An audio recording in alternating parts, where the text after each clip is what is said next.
Saudara-saudari yang terkasih, jumpa lagi dalam Pelita Hati hari ini, Kamis 12 Agustus 2021, hari biasa dalam Pekan Biasa yang ke-19.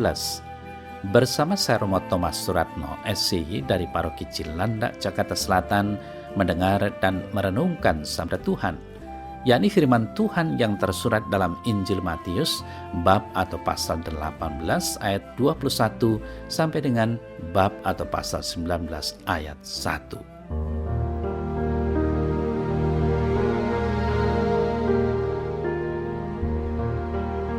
Pada suatu hari datanglah Petrus dan berkata kepada Yesus, "Tuhan, sampai berapa kali aku harus mengampuni saudaraku jika ia berbuat dosa terhadap aku? Sampai 7 kali?"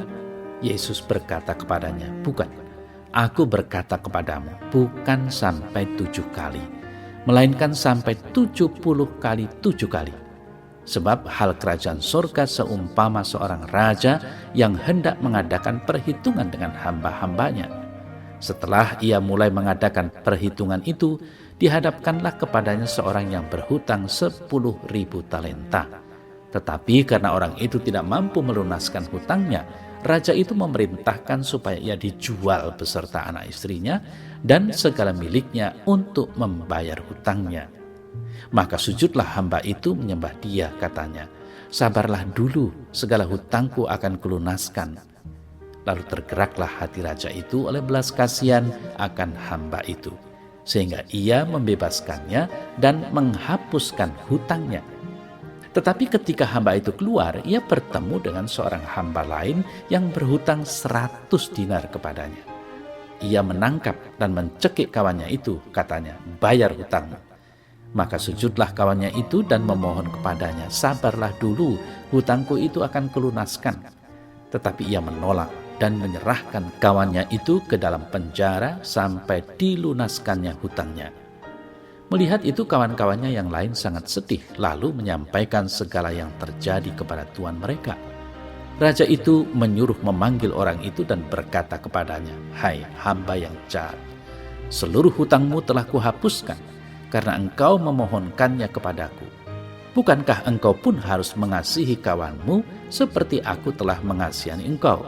Maka marahlah tuannya itu dan menyerahkannya kepada algojo-algojo sampai ia melunaskan seluruh hutangnya. Maka Bapakku yang di sorga akan berbuat demikian juga terhadap kamu, apabila kamu masing-masing tidak mengampuni saudaramu dengan segenap hatimu." Setelah Yesus selesai dengan pengajarannya itu, berangkatlah ia dari Galilea dan tiba di daerah Yudea yang di seberang sungai Yordan.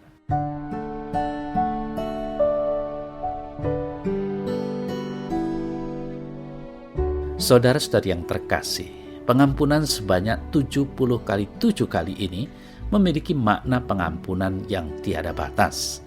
Dengan kata lain, ketika mengampuni kesalahan orang lain, kita tidak perlu menghitungnya. Berhentilah mengingat angka dan teruslah mengampuni.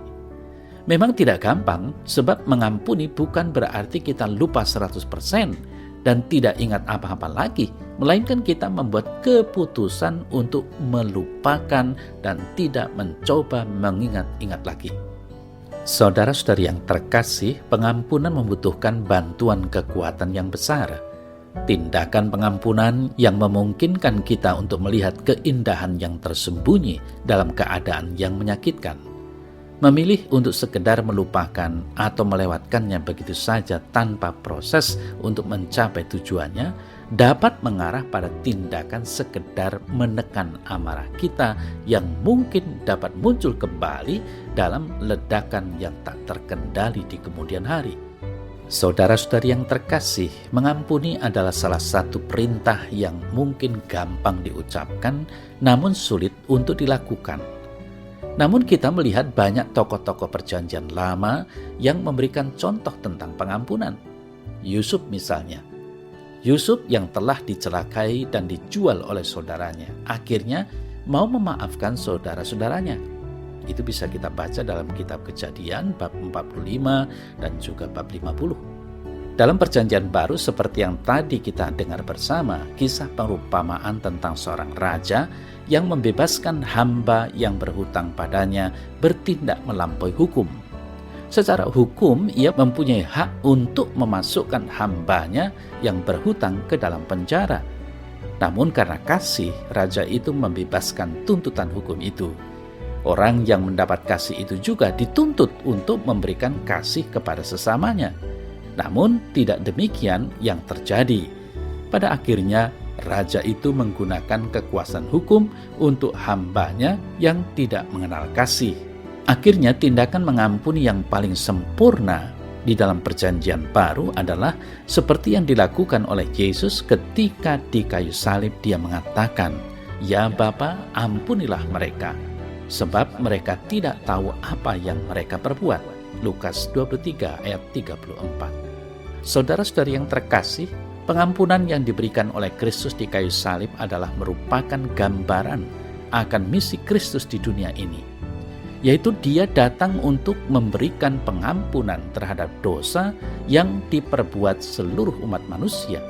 Pengampunan ini merupakan perwujudan dari belas kasih Allah Bapa kepada umat manusia yang memberikan putranya yang dikasihi untuk datang ke dunia dan menebus dosa dunia, sehingga barang siapa percaya kepadanya akan mendapat kehidupan yang kekal. Saudara-saudara yang terkasih, seperti yang kita dengar tadi berkaitan dengan mengampuni, Yesus memberikan patokan yang jauh lebih mendalam dari Taurat, yakni pengampunan yang tiada batasnya. Yesus mengajak Petrus, para murid dan kita semua tentunya untuk mempunyai kasih yang tak terbatas pada setiap orang.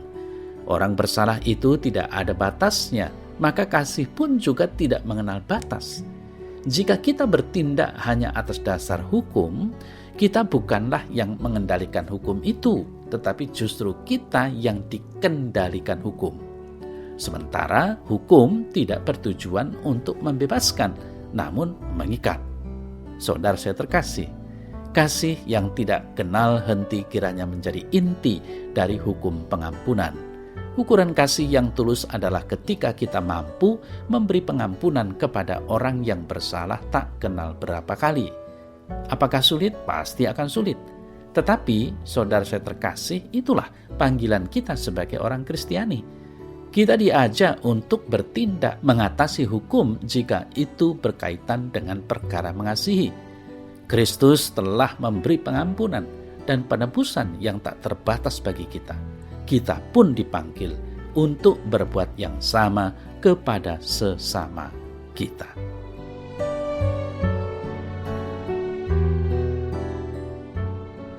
Dalam nama Bapa dan Putra dan Roh Kudus. Amin. Ya Tuhan, ampunilah aku orang berdosa.